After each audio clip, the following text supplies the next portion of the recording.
So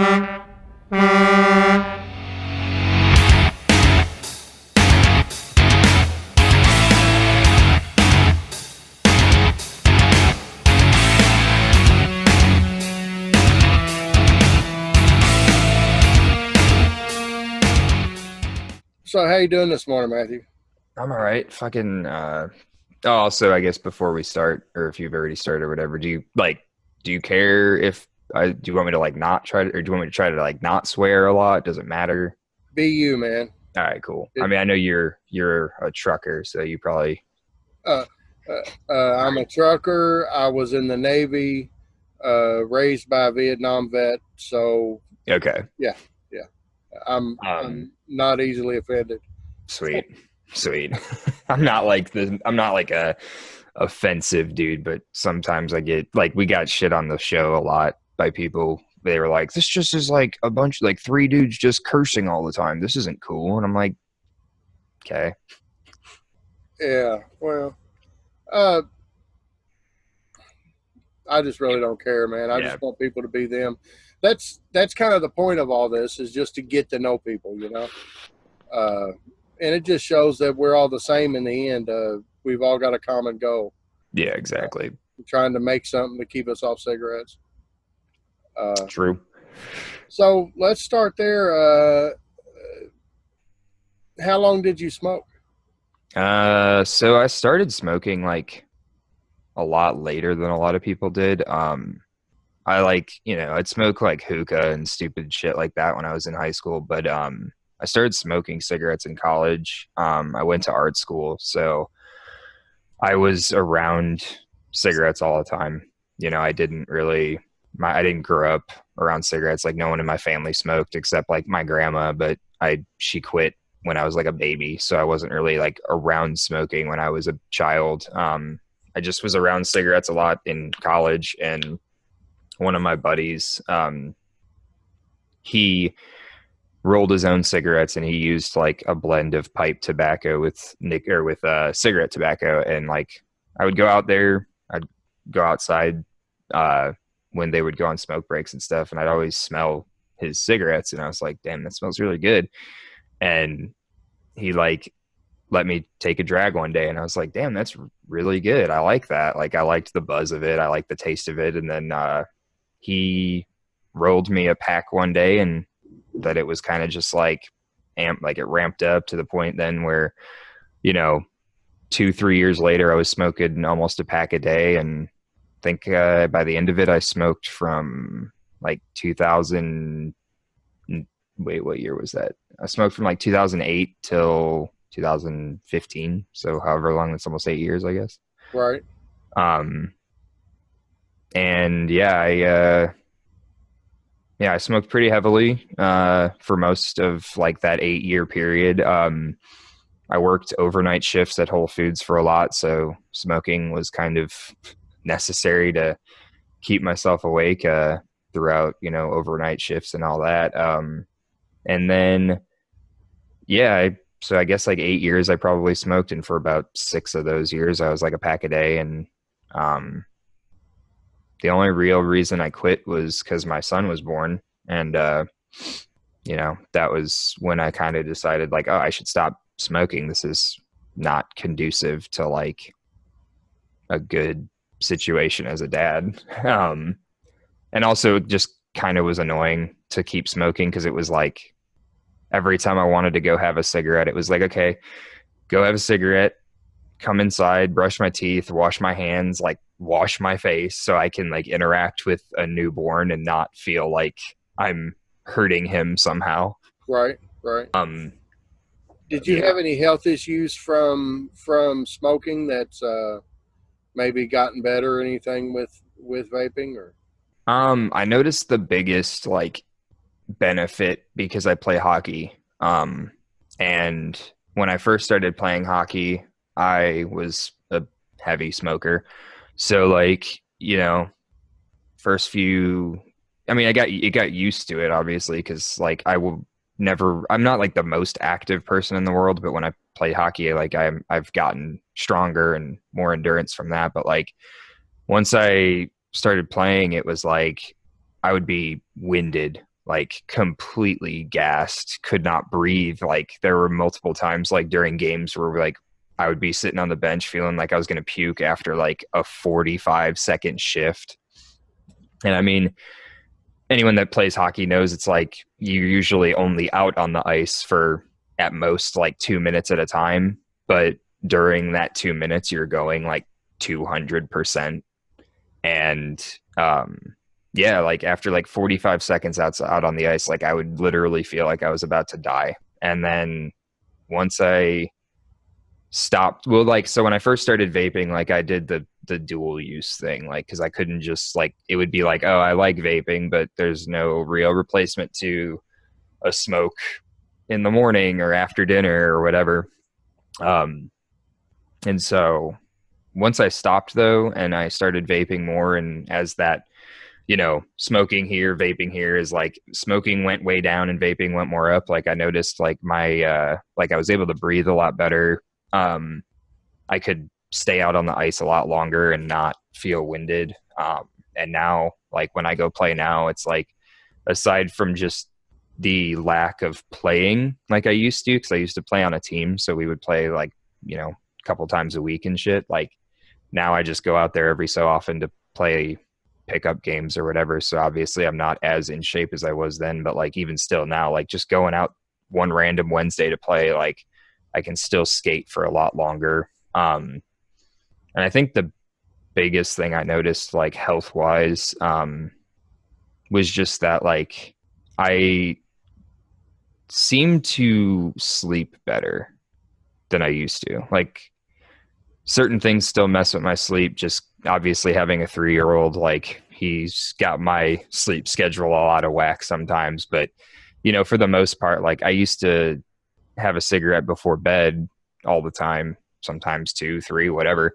And I would lie in bed just like completely awake. And now it's like I can vape up until I'm about to go to bed and I still can pretty much fall asleep right away. And I think that's like the lack of, I mean, I'm still vaping nicotine, but it's a lot less than when you smoke cigarettes, obviously. And yeah.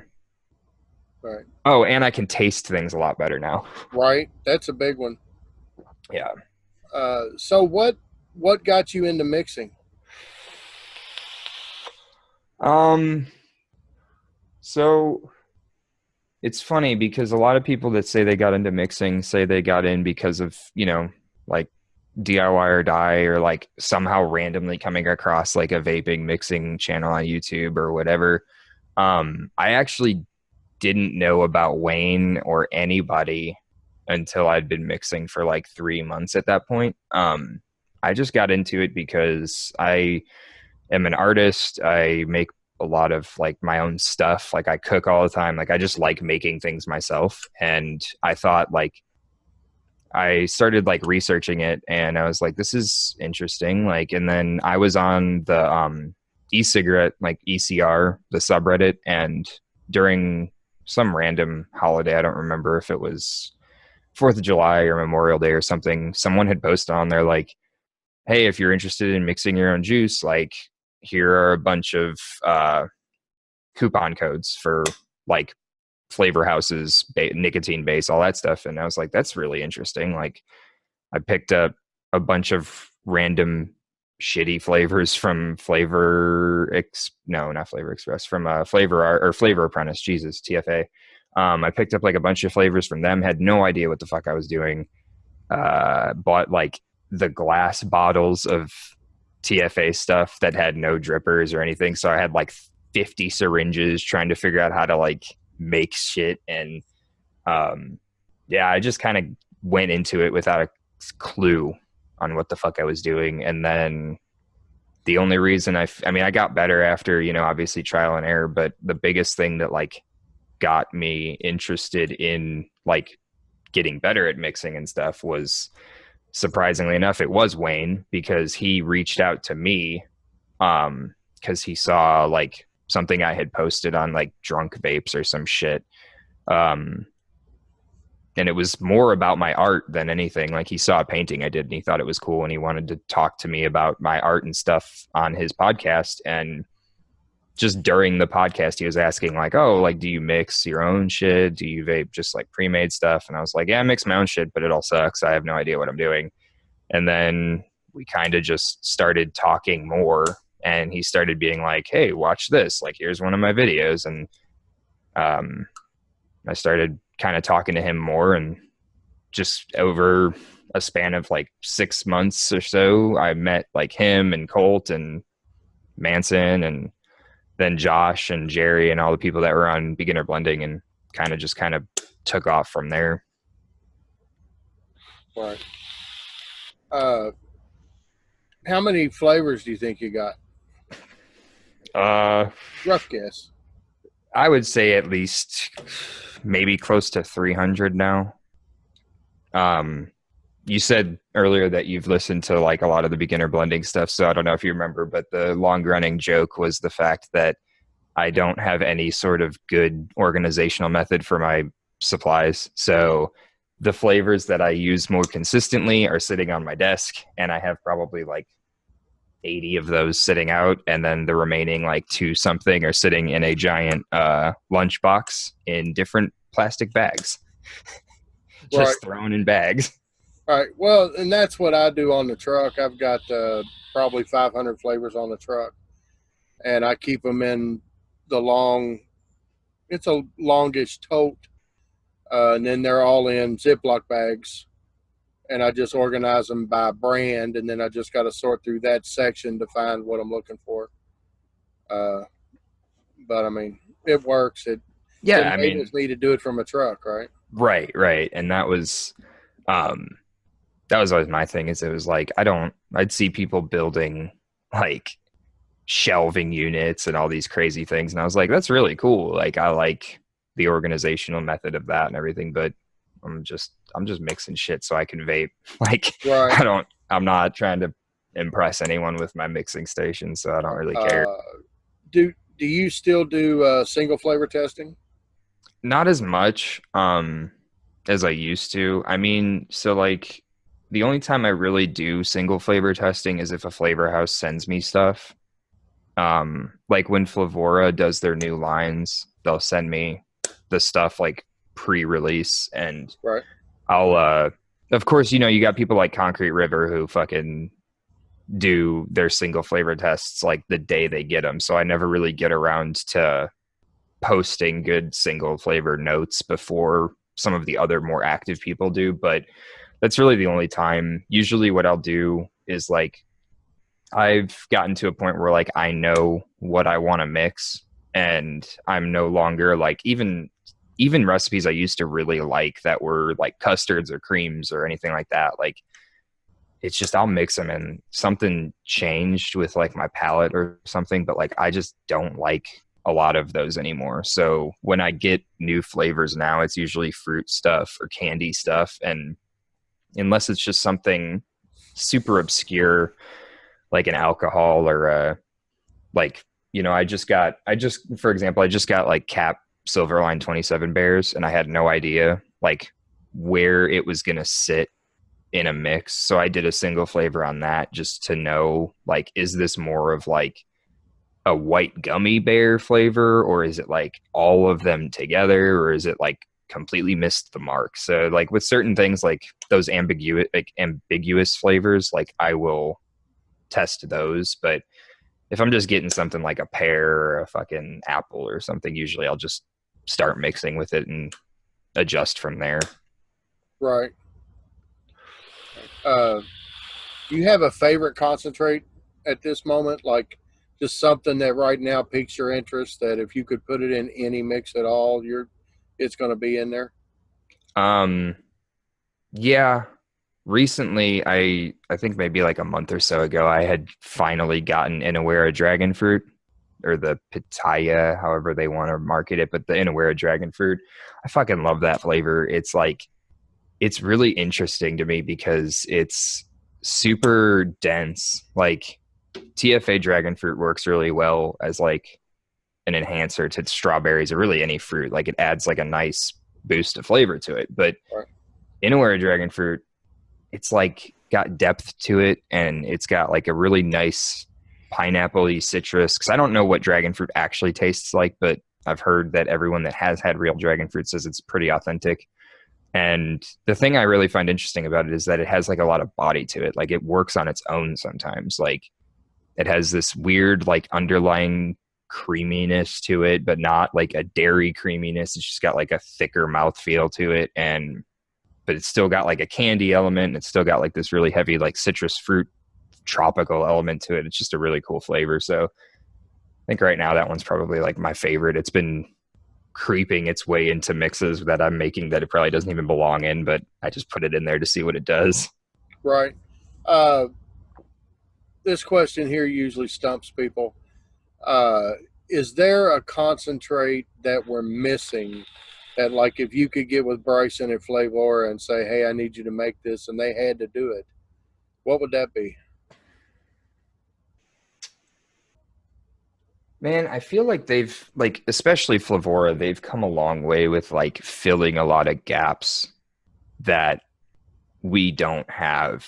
And the things that I feel like people want are things like yeah, it would be super tight if they could figure out a way to make things taste salty.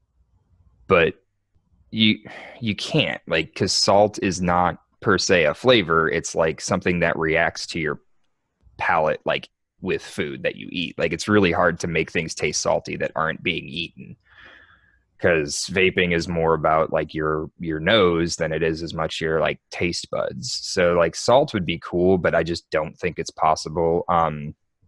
The thing that stumped me for the longest time was I really thought that we and they just did it. I don't know if they made this public yet because I don't know if you can buy it, but in their most recent new release line, they finally did make like a bitters flavor, which I thought was really necessary because people that would use bourbons and make like alcoholic drink vapes, like a lot of cocktails call for bitters, and there was just no way to do it. Like people had tried mixing different herbs, like herbal vape flavors and concentrates, and it just never came across as bitters. And now they released one that was called like herbal bitters or something like that. And so I think they hit that. I'm like looking to see if I can find anything. What would be nice for me is a peach flavor that doesn't fucking rip my throat apart. Like a good, like just straight up peach that didn't hurt me because like I can use like Jungle Flavors honey peach, but that is kind of more of like a baked flavor. And I can use, like a peaches and cream concentrate, and that's still not just like a straight up peach. So like that would be cool just for me personally, but obviously there's a lot of peach flavors that people can use, so it's not like that's something that's like super called upon. And using like nectarine or even like nectarine or it's the other one that I use, apricot, like FA apricot Right. works really well. So there's not really much that I feel like we're missing anymore that we can feasibly have. So I guess you got me on that one because Right. like Well, it's just one of them questions that makes you think, and sometimes that's not convenient. Uh, yeah. on the peach note, have you tried the Real Flavors Super Concentrate Peach? No, that was one that has been suggested to me, and I just haven't picked it up yet. I don't get any throat hit from that at all. Really, And to me, it's more of it's kind of like peaches that come out of a can that were in heavy syrup. I can dig that. Uh, so, And that was you said super concentrates. Real Flavors Super Yeah, Concentrate. I'll Yeah. have to look at that then because they're actually like the one flavor house that I don't have anything from yet. So I do need to place a few orders because I know a lot of people love a lot of their shit. I just haven't gotten any of it yet. Yeah, they're kind of like a lot of other companies. They're hit and miss on stuff, but I really like their peach. Yeah, I'll Uh, give that a go then. Because that's been like the one thing that I felt like a lot of my shit is mixing or missing. Like I do a lot of fruit flavors and stuff, so having a good peach concentrate would be awesome. right. Um, you put out, and if I say weird, I mean it in a good way, but a lot of weird type of profiles. Um, I mean, I haven't seen anybody else do a baby food profile. Yeah. Uh, so where Where do you get inspiration for stuff like that? Um, so the baby food one was literally inspired by a baby food because it was right when my son's name is Emmett, so that's just going to be easier than constantly saying my son. But like when Emmett was born, he was obsessed with this like one specific, just jarred baby food, and it was like a breakfast one, and it was this oatmeal thing, like a banana cinnamon oatmeal.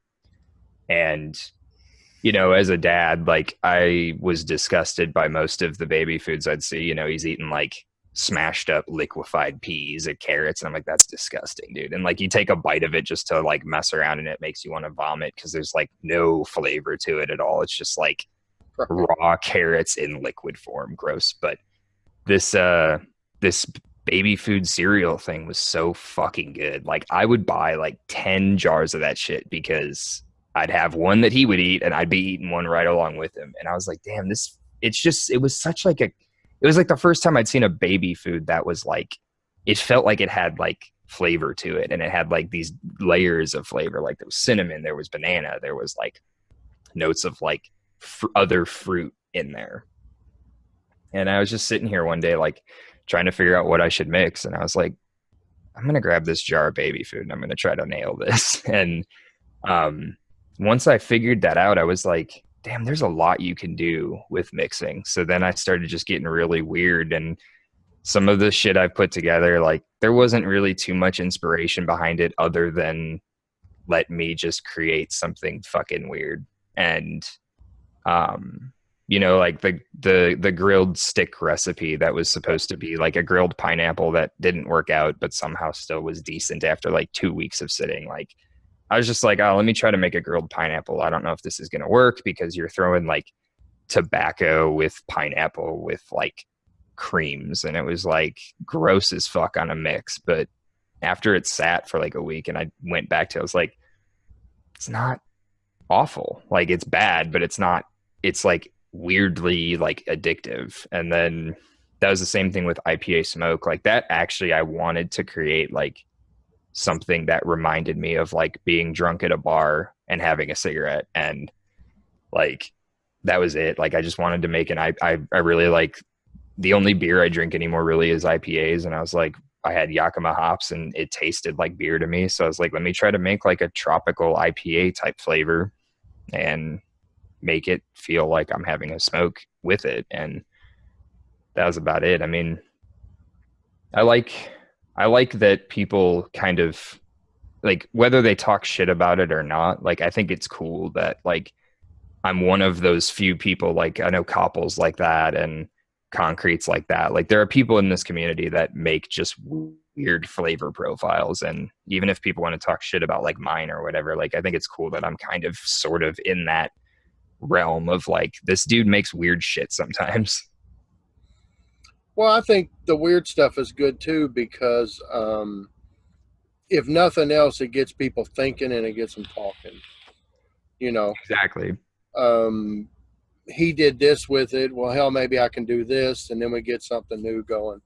Yeah. And I Um, mean, how many fucking times am I going to open all the flavors and see another strawberries and cream that doesn't need to be made? Like, right? it's like just we've, and all these, everyone's got like all these flavors. Like people have like so much different stuff. And it's like, that's part of it too. That's part of why, again, I just release shit off the cuff. Like I don't care if it's not 100%. Half the time I don't even go back to it. Like I'll just throw it out there and be like, this is good enough to like, for me. I just wrote about this in I think it was the Modest Monday I just put on Reddit. Like um for me, like my mixing style is, if it's good enough for me to vape through the 30 mil, then it's good enough for me to post. If it's not like perfect, maybe I'll go back to it. If it is perfect for me, then it's perfect for me. And that's where I'm at. Like I just want to put out more than like finished banging recipes. Like I just want to put stuff out there so there's more resource of like,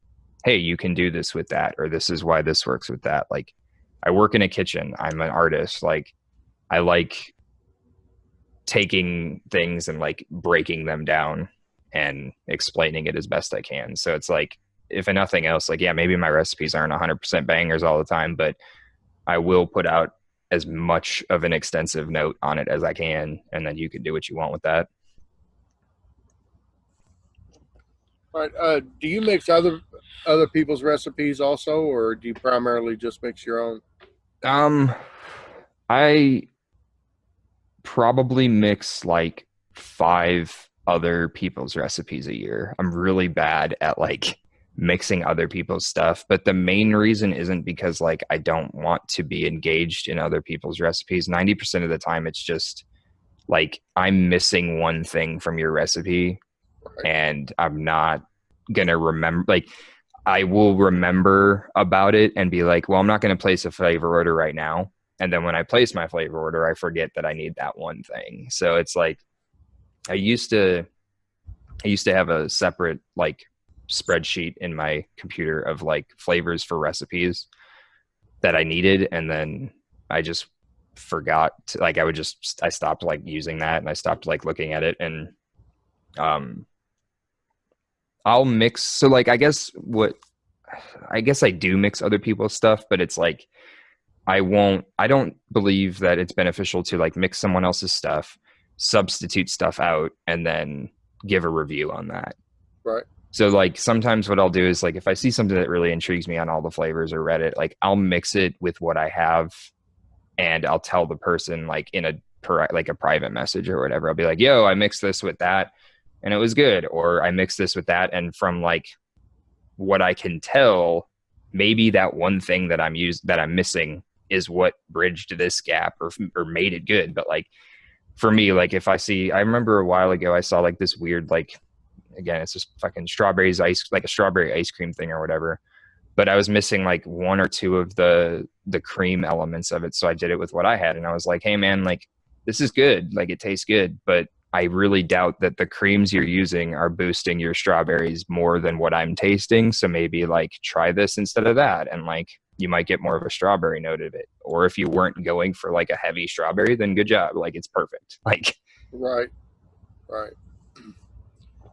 Uh, so do you have a recipe of yours that like you keep going back to that you vape all the time? yeah, there's like 3 that have been constantly in rotation lately. One, let me open up all the flavors and actually see, because I name shit like really dumb, if people haven't noticed. So yeah, like lately, the one that I've been vaping a lot lately is that Soda Bears #1 that I put out. That one is just cool. Like it misses the mark on being like a gummy bear soda, but it's still just like super flavorful and it just tastes good. Before that, the one I was mixing a lot was that GG2 Easy one I made, which was just, a strawberry watermelon thing. But it was like my first time really trying to make something that was like commercially sweetened. Right. So those 2 have been like heavily rotated, and then usually like I'll mix up that Early Boys tobacco when I want something tobacco, and that's just the one that was like super heavy on like red burley and banana. Like it was just a weird banana tobacco, but it ended up really fucking good. So I go back to that if I want something tobacco flavored. Right. Okay. Another thinker. Uh, if you could be put in a room with, say, 3 people, whether they're mixers, just people that you'd like to meet, um, heroes, whatever, who would that be? Um, I'd really like to meet. Um, so I mean, I this sounds like a super cliche artist thing to say, but I'd really like to talk to Picasso, like just to figure out his brain, to like how you went from being like a traditionally,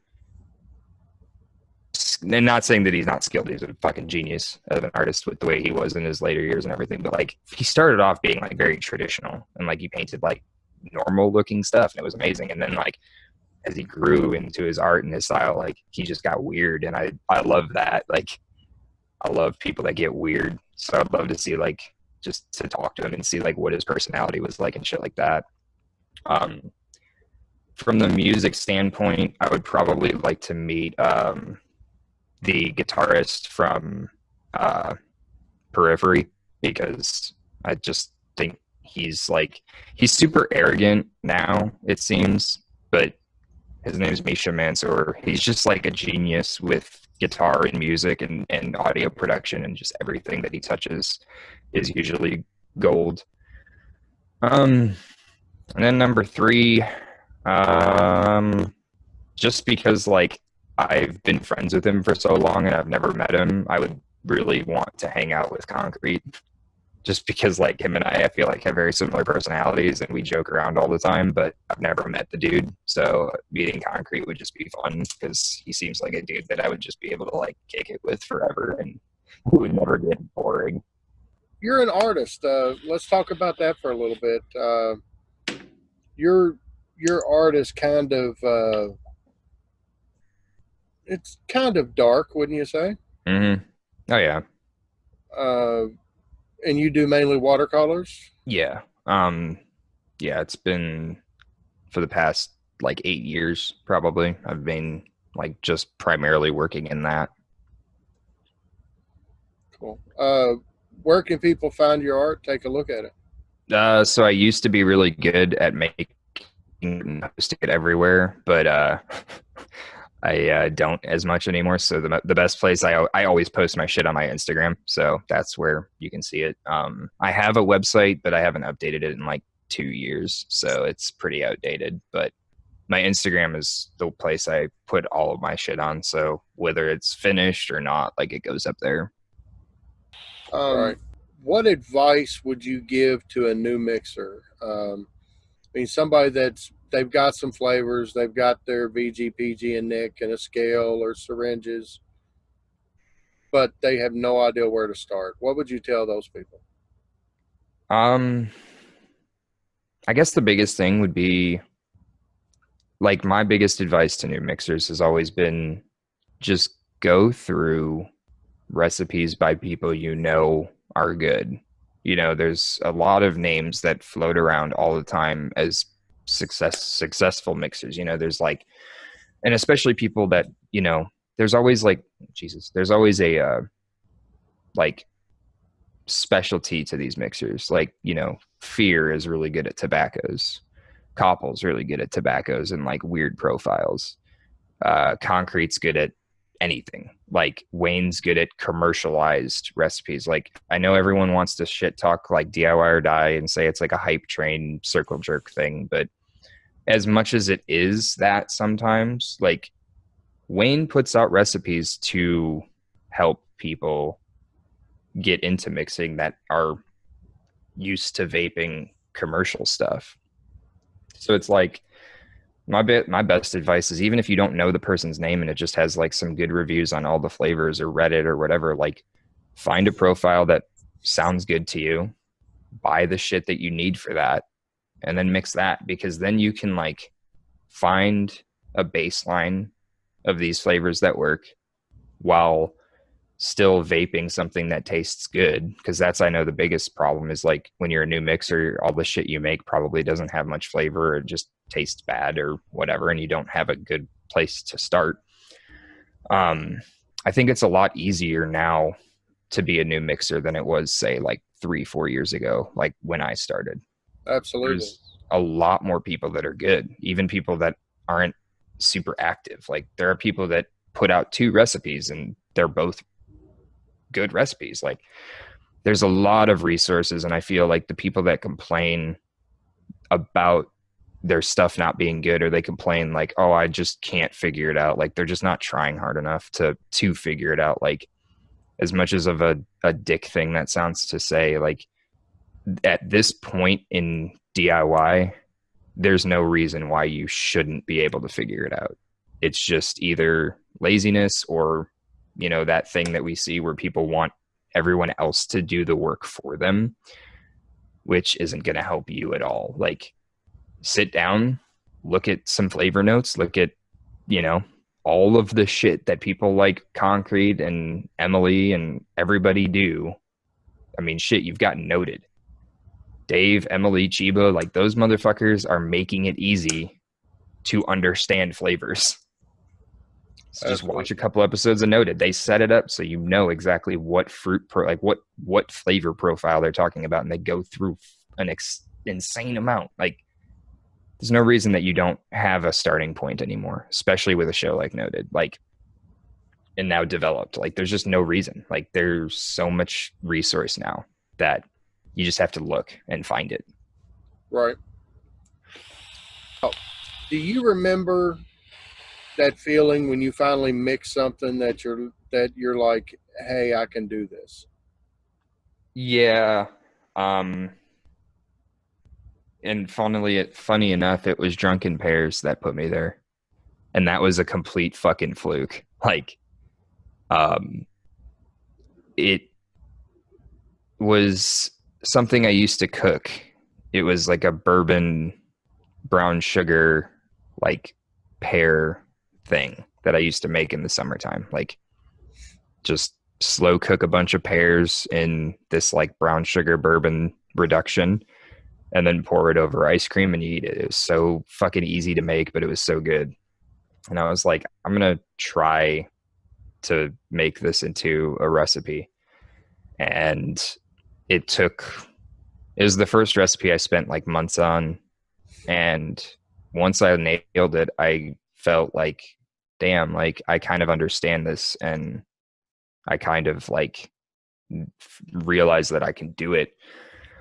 Um, and the first iteration of Drunken Pears was like 13 flavors or some shit. And then I revisited it like 2 years ago, 3 years ago now, and made it down to like a 7 flavor recipe. So then, you know, once I got that first recipe that was good, I had a lot more confidence to mess around. And then, you know, I started putting out stuff that was really good that I liked, whether, you know, some people and a lot of people also really like some of the stuff I've put out. So it's like I think that was the biggest thing was that recipe gave me like the confidence to know that I knew what I was doing in some capacity. Right. Okay. You are, I think, from what I remember, you're originally from Chicago, or you lived in that area. Yeah, I grew up in Chicago, then spent like the majority of my life like in the south suburbs of that area. Okay. So, to somebody somewhere, the most important question that I could ask you is Bears or Colts?